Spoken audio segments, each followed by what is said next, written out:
来看国防部昨天公布，各有28架中国军机侵扰台湾，其中有20艘是搁飞过中线，甚至飞来台湾的东南边。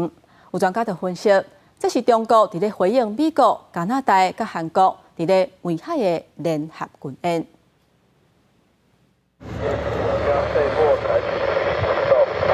军事媒记录到，疑似咱国海军的驱离广播团，只是因为强军沿赴645的三峡南。今日行政府军海域24里连接区，咱军也出动成功级顺风南监控。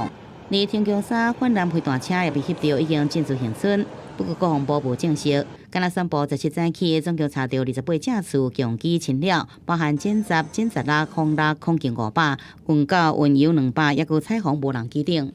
其中20架次逾越海峡中线及其延伸线，进入我西南及东南空域，执行远海长航等演训任务。国军运用联合情监侦手段严密掌握，并同步监控共军防空、远火等部队动态。军事专家分析，强军海空兵力这摆经过第一岛链进行远海训练，是因为伫远海海域联合军演的美国、加拿大、韩国3国，而且特别结合防空晚会部队，想要传达具备阻挡台海周边航道的战力。这一次比较特别的就是导入地面部队，包括轮型炮兵、火箭车，还有就是防空飞弹部队，也就是针对美国、韩国跟加拿大在黄海进行了这个军演，来展现他们的这个战略防空能力。另外，中国国防部长李尚福消息，中共3礼拜外国媒体大部分推测是因为涉嫌贪污被解职，正在接受调查。军方媒体解放军部则是发表文章中，真罕的批判部分的官员有空占职位不爱做代志的现象，强调要推动干部会用升演讲的常态化，